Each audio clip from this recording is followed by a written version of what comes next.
پس جو کچھ حلال اور پاکیزہ غنیمت تم نے حاصل کی ہے خوب کھاؤ پیو اور اللہ سے ڈرتے رہو، یقیناً اللہ غفور الرحیم ہے۔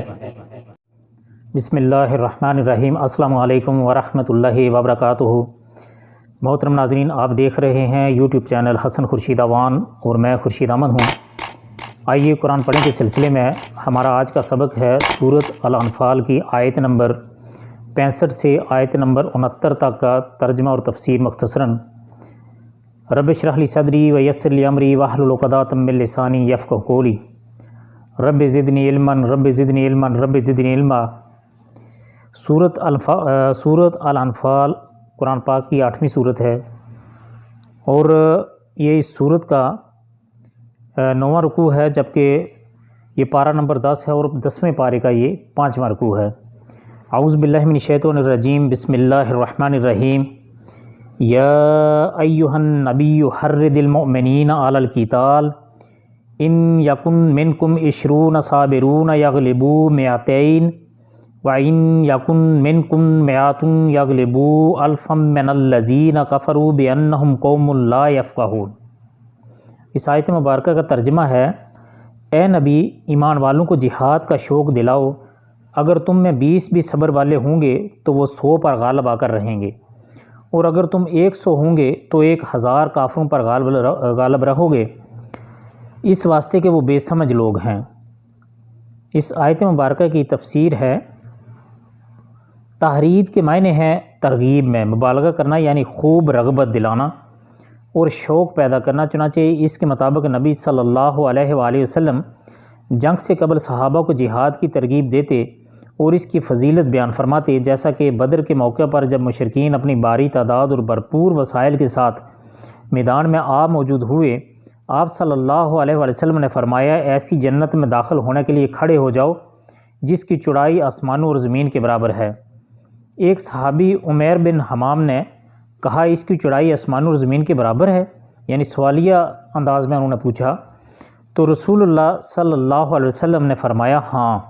اس پر بخ بخ کہا، یعنی خوشی کا اظہار کیا اور یہ امید ظاہر کی کہ میں جنت میں جانے والوں میں سے ہوں گا۔ آپ صلی اللہ علیہ وآلہ وسلم نے فرمایا، تم اس میں جانے والوں میں سے ہی ہو۔ چنانچہ انہوں نے اپنی تلوار کی میان توڑ ڈالی اور کھجوریں نکال کر کھانے لگے، پھر جو بچیں ہاتھ سے پھینک دیں اور کہا، ان کے کھانے تک میں زندہ رہا تو یہ طویل زندگی ہو جائے گی۔ پھر آگے بڑھے اور داد شجاعت دینے لگے، حتیٰ کہ عروس شہادت سے ہمکنار ہو گئے رضی اللہ تعالی عنہ۔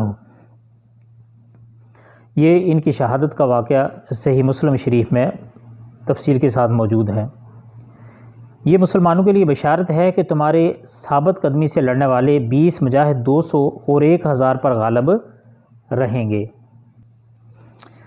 یعنی مسلمانوں کو یہ خوشخبری دی گئی کہ تمہارے ثابت قدم رہنے سے تمہارے 20 مجاہد جو ہیں وہ کافروں کے 200 کافروں پر غالب آ سکتے ہیں، لیکن اس کے لیے ثابت قدمی اور اللہ پر ایمان ضروری ہے، اور تمہارا 100 مجاہد جو ہے وہ 1000 کافروں پر باری آ سکتا ہے۔ تو اسی چیز کو علامہ اقبال نے کچھ یوں ان اشعار میں بیان کیا تھا کہ فضائے بدر پیدا کر فرشتے تیری نصرت کو اتر سکتے ہیں، قطار اندر قطار اب بھی۔ آج مسلمانوں کی زبوں حالی، مسلمانوں کی خستہ حالی اور ہر جگہ پر مسلمانوں کا مغلوب ہونا محض اور صرف اسی وجہ سے ہے کہ مسلمانوں نے اللہ تعالیٰ کے راستے پر جہاد کرنا چھوڑ دیا، اللہ تعالیٰ کے راستے پر کھڑا ہونا، اللہ تعالیٰ کے بتلائے ہوئے طریقے کو چھوڑ دیا، اور آج جو ہم مسلمان ہیں ہمارے صرف خالی کھولی دعوے ہیں، عمل سے ہم لوگ بالکل خالی ہیں۔ اسی واقعے میں اگر آپ غور فرمائیں تو دیکھیں کہ ایک صحابی رسول جب ان کو جنت کی بشارت دی گئی تو وہی بشارتیں آج بھی موجود ہیں۔ آج بھی جو شخص اللہ کے لیے کھڑا ہوگا، اعلاء کلمت اللہ کے لیے کام کرے گا، تو وہی بشارتیں جو اللہ کے نبی صلی اللہ علیہ وسلم نے صحابہ کرام کو دی تھیں، وہ بشارتیں آج کے مسلمان کے لیے بھی موجود ہیں۔ اور اس صحابی رسول یعنی حضرت عمیر رضی اللہ عنہ نے زندگی کو صرف کھجوریں کھانے تک، 1 2 یا 4 دانے کھانے تک یہ زندگی کتنی لمبی ہو جائے گی، 2 یا 4 یا 5 یا 10 منٹ لگ سکتے تھے، لیکن انہوں نے وہ کھجوریں بھی نہیں کھائیں کہ میری زندگی اتنی کھجوریں کھانے میں ٹائم زیادہ ہو جائے گا اور میری زندگی لمبی ہو جائے گی اور میری جنت اتنی دیر تک دور ہو جائے گی۔ جب اللہ کے نبی صلی اللہ علیہ وسلم نے فرمایا کہ کھڑے ہو جاؤ اس جنت کے لیے جس کا طول اور عرض زمین اور آسمان کے درمیان ہے، تو انہوں نے سوال پوچھا تھا نبی صلی اللہ علیہ وسلم سے، کیا اتنی بڑی جنت ہے ایک مسلمان کے لیے؟ تو اللہ کے نبی صلی اللہ علیہ وسلم نے فرمایا تھا ہاں۔ تو انہوں نے وہ کھجوریں جیب سے کھانے کے لیے نکالی، لیکن کھائی نہیں کہ یہ کھجوریں کھاتے ہوئے میری زندگی طویل ہو جائے گی اور میری جنت جو ہے وہ دور چلی جائے گی، لہٰذا انہوں نے کھجوریں پھینک دی اور اللہ کے راستے میں لڑنے لگے اور لڑتے لڑتے شہید ہو گئے۔ اللہ تعالیٰ سے دعا ہے کہ آج کے ہم مسلمانوں کو بھی اللہ تعالیٰ صحابہ کرام کے نقش قدم پر چلنے کی توفیق عطا فرمائے تاکہ اسلام دوبارہ سے دنیا کے کونے کونے تک پھیل جائے اور اسلام کا کلمہ اور اسلام کا جھنڈا جو ہے پوری دنیا پر بلند ہو جائے۔ الآن خفف اللہ عنکم وعلم ان فیکم ضعفا فإن یکم منکم مئات صابرات یغلبوا مئتین وإن یکن منکم الف یغلبوا الفین بإذن اللہ واللہ مع الصابرین۔ اس آیت مبارکہ کا ترجمہ ہے، اچھا اب اللہ تمہارا بوجھ ہلکا کرتا ہے، وہ خوب جانتا ہے کہ تم میں ناتوانی ہے، ناتوانی یعنی کمزوری ہے، پس اگر تم میں سے 100 صبر کرنے والے ہوں گے تو وہ 200 پر غالب رہیں گے، اور اگر تم میں سے 1000 ہوں گے تو وہ اللہ کے حکم سے 2000 پر غالب رہیں گے، اللہ صبر کرنے والوں کے ساتھ ہے۔ پچھلا حکم صحابہ رضوان اللہ علیہم اجمعین پر گراں گزرا، بھاری گزرا، کیونکہ اس کا مطلب تھا کہ ایک مسلمان 10 کافروں کے لیے، 20 200 کے لیے اور 100 1000 کے لیے کافی ہیں، اور کافروں کے مقابلے میں مسلمانوں کی اتنی تعداد ہو تو جہاد فرض اور اس سے گریز ناجائز ہے۔ چنانچہ اللہ تعالیٰ نے اس میں تخفیف فرما کر 1 اور 10 کا تناسب کم کر کے 1 اور 2 کا تناسب کر دیا۔ صحیح بخاری تفسیر سورۃ الانفال۔ اب اس تناسب پر جہاد ضروری اور اس سے کم پر غیر ضروری ہے۔ یہ کہہ کر صبر و ثبات قدمی کی اہمیت بیان فرما دی کہ اللہ کی مدد حاصل کرنے کے لیے اس کا اہتمام ضروری ہے۔ ما کان لنبی ان یکون لہ اسرى حتى یسخن فی الارض تریدون عرض الدنیا واللہ یرید الآخرہ واللہ عزیز حکیم۔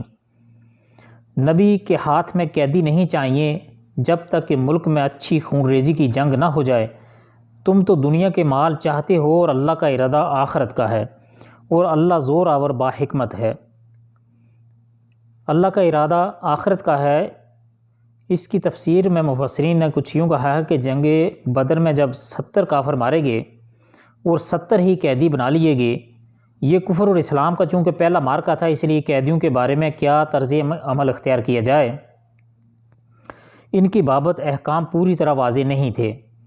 چنانچہ نبی صلی اللہ علیہ وآلہ وسلم نے ان 70 قیدیوں کے بارے میں مشورہ کیا کہ کیا کیا جائے، ان کو قتل کر دیا جائے یا فدیہ لے کر چھوڑ دیا جائے۔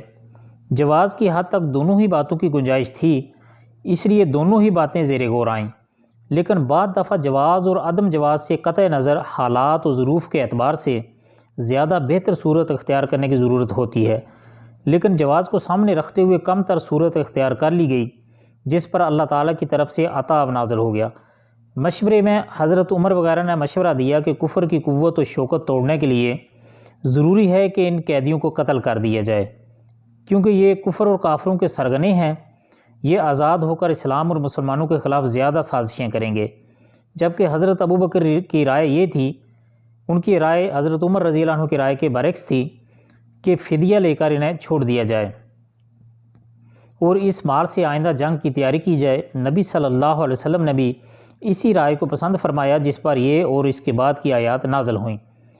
جب کفر کا غلبہ ختم ہو گیا تو قیدیوں کے بارے میں امام وقت کو اختیار دے دیا گیا کہ وہ چاہے تو قتل کر دے، فدیہ لے کر چھوڑ دے یا مسلمان قیدیوں کے ساتھ تبادلہ کر لے، اور چاہے تو ان کو غلام بنا لے۔ حالات کے مطابق کوئی بھی صورت جو ہے اختیار کرنا جائز ہے۔ لولا کتاب من اللہ سبق لمسکم فیما اخذتم عذاب عظیم۔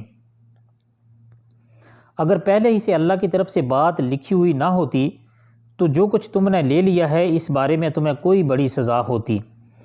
اللہ کی طرف سے بات لکھی ہوئی نہ ہوتی، اس میں مفسرین کا اختلاف ہے کہ یہ لکھی ہوئی بات کیا تھی۔ بعض نے کہا اس سے مال غنیمت کی حلت مراد ہے، بعد چونکہ یہ نوشت تقدیر تھا کہ مسلمانوں کے لیے مال غنیمت حلال ہوگا، اس لیے تم نے فدیہ لے کر ایک جائز کام کیا ہے۔ اگر نہ ایسا نہ ہوتا تو فدیہ لینے کی وجہ سے تمہیں عذاب عظیم پہنچتا۔ بعد نے اہل بدر کی مغفرت اس سے مراد لی ہے، بعد نے رسول اللہ صلی اللہ علیہ وسلم کی موجودگی کو عذاب میں مانع ہونا مراد لیا ہے، وغیرہ وغیرہ۔ واللہ اعلم بالصواب۔ فَكُلُوا مِمَّا غَنِمْتُمْ حَلَالًا طَيِّبًا وَاتَّقُوا اللَّهَ إِنَّ اللَّهَ غَفُورٌ رَحِيمٌ۔ پس جو کچھ حلال اور پاکیزہ غنیمت تم نے حاصل کی ہے خوب کھاؤ پیو اور اللہ سے ڈرتے رہو، یقیناً اللہ غفور الرحیم ہے۔ کھاؤ پیو مطلب اس میں مال غنیمت کی حلت اور پاکیزگی کو بیان کر کے فدیے کا جواز بیان فرما دیا گیا ہے، جس سے اس امر کی تائید ہوتی ہے کہ لکھی ہوئی بات سے مراد شاید یہی حلت غنائم ہے۔ محترم ناظرین، یہ تھی ہماری آج کی ویڈیو۔ آج کا ہمارا سبق تھا سورۃ الانفال کی آیت نمبر 65 سے آیت نمبر 69 تک، اور امید ہے آپ کو ویڈیو اچھی لگے گی۔ اللہ تعالیٰ سے دعا ہے کہ اللہ تعالیٰ قرآن پاک کو ہمیں صحیح سمجھ کر پڑھنے اور اس پر عمل کرنے کی بھی توفیق عطا فرمائے۔ اللہ تعالیٰ قرآن پاک کو ہمارے سینوں کی بہار اور ہمارے دل کا نور بنائے۔ اللہ تعالیٰ قرآن پاک کو یوم قیامت ہمارے حق میں سفارشی بنا کر کھڑا فرمائے۔ آپ سب کے قیمتی وقت کا بہت بہت شکریہ، لیکن جانے سے پہلے ہمیشہ کی طرح آپ سے ہماری گزارش ہے کہ اگر آپ نے ابھی تک ہمارے چینل کو سبسکرائب نہیں کیا تو چینل کو سبسکرائب کر لیجئے اور گھنٹی کے بٹن کو دبا کر آل پر ضرور کلک کر لیجئے گا تاکہ ہر آنے والی ویڈیو آپ تک بر وقت پہنچتی رہے۔ ملتے ہیں انشاءاللہ اگلی ایک ویڈیو میں، تب تک کے لیے اللہ حافظ۔ آپ کا اپنا خیال رکھیے گا اور ہمارے اس چینل کا بھی۔ السلام علیکم ورحمۃ اللہ وبرکاتہ۔